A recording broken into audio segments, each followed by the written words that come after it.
Hi guys, this is Mrs. LYSZCZYK'S here to continue our lessons on the executive branch. Please make sure that you went to the website and printed out the note sheet for today, or make an electric copy of that if you're doing it on your computer. So please, let's get ready.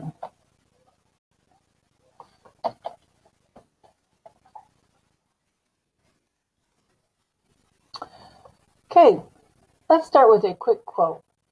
Presidents are selected, not elected.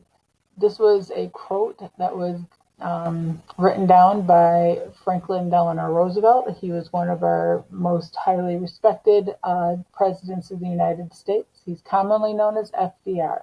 Take a minute and explain to me what you believe the phrase presidents are selected, not elected. This will be graded on your Google form when you are done with today's lesson. So let's get busy. The roles of the president are quite simple. There are 8 of them, and I would like to share all 8 with you today. All right. First, we have the chief of state, the chief executive, chief administrator, chief diplomat, commander-in-chief, chief legislator, chief of party, and chief citizen. What do these roles all mean? Let's look at the chief of state. The chief of state can be a complicated role for the president. The president, as chief of state, is the ceremonial head of the government of the United States. He or she is then the symbol of the people of the nation of the United States of America. The president both reigns and rules. This means that the president is the symbol of our country. When he is out going to ceremonies across the world, attending meetings, etc., he is acting as our chief of state. And he has to remember that he or she is representing all of America, not just what they would like America to be. Chief executive. The president is given by the Constitution the executive power of the United States. This is immensely broad in both domestic and foreign affairs. Indeed, the American presidency is often described as the most powerful office in the world. Because this is true, because our president has to put on 2 hats in this part of his role as the president of the United States. First, domestic. That means the homeland. That means the United States affairs. He's in charge of things that go on here in the United States. But he's also in charge of foreign affairs, meaning those relationships that we have with foreign countries. And so it is very important that our president is willing to make those stronger relationships with other nations, because we are indeed seen as the most powerful office in the world. As chief administrator, the president is the director of a huge executive branch of the federal government. He's in charge of 2.7 million civilians that work in the federal government, and spends more than $3 trillion a year in our nation's budget. So he's not only in charge of all the federal employees, but he's also in charge of the budget of the United States of America. I like to think of it as he's got the checkbook to the United States of America. Chief diplomat. The president is the main architect of American foreign policy. His job is to go out and be the spokesperson for the rest of the world. So he goes out there and bridges those relationships that we need. But this is an interesting quote by Theodore Roosevelt, one of my favorite Republican presidents. He's been quoted as saying, "Speak softly, but carry a big stick." This strictly means that a president needs to go into his diplomatic role with respect, being willing to compromise, but in the long run, he or she has to make sure that our country's needs are first. That's what the big stick means. Commander-in-Chief is quite simple. The Constitution makes the President the Commander-in-Chief of the nation's armed forces. There are 1.4 million men and women in uniform, and all the nation's militaries are subject to the will of the President. He is the boss of all of the armed forces. Chief Legislator. The President is the principal author of public policy. Most often is the President who sets the overall shape of the constitutional agenda. He basically organizes what's going to happen in the legislative branch. If he doesn't want a very specific thing to occur, it might not happen. He's not going to push for it. Or it might not be put on their agenda for that day to be looked at. So, not only does he enforce laws, but he also has the power to help with the writing of laws too. Chief of the party.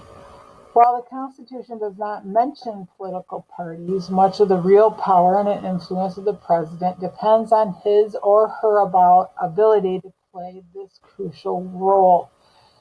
Each president is a member of a political party and follows the outlined goals and agendas of that political party. And if that person wins the presidency, then that person becomes the chief of that political party. For example, Donald Trump ran for president as a Republican.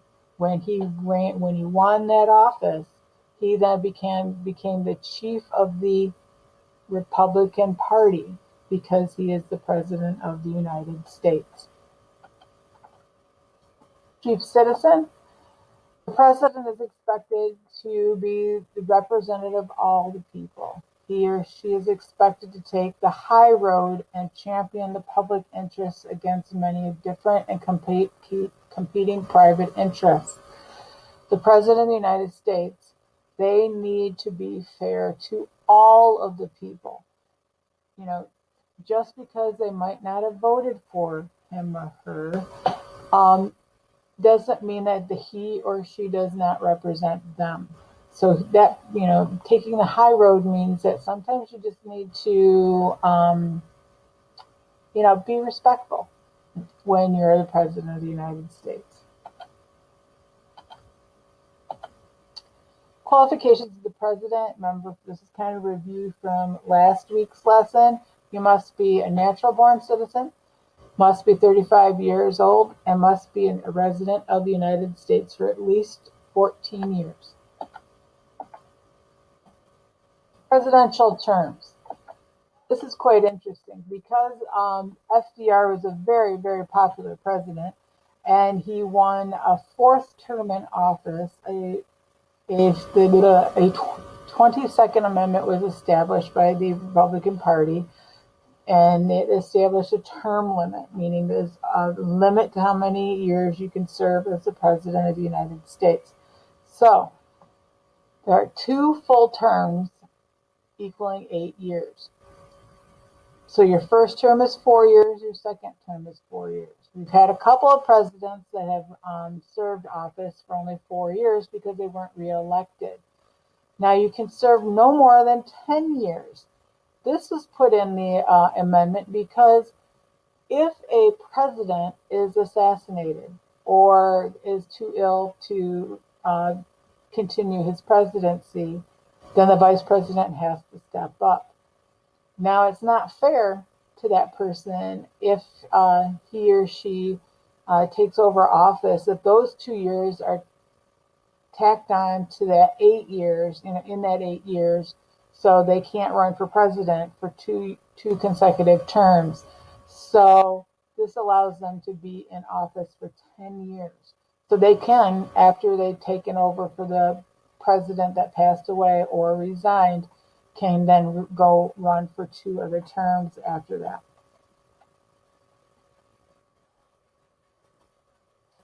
pay and benefits.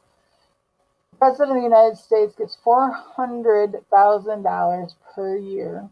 They get $50,000 expense allowance.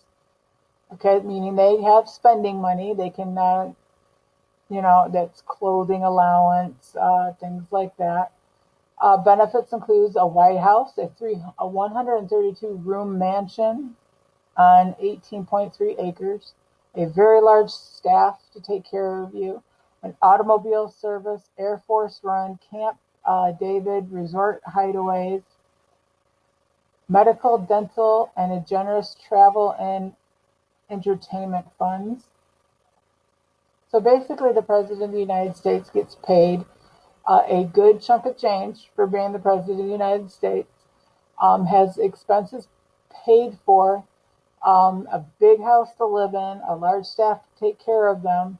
And you have to also remember, not only does the president live in the White House, but the president's family lives in the White House too. So the staff and the automobiles and everything like that goes to the family too.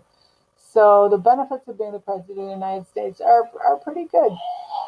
Also, after your presidency is over, you do get Secret Service protection, so you don't have to worry about your family, your safety of your family. That still continues, and you have the opportunity to make a lot more money.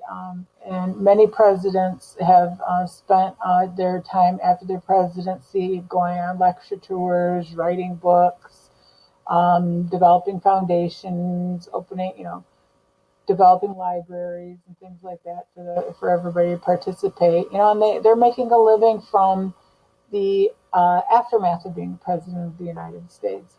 So that's also a benefit, in my opinion.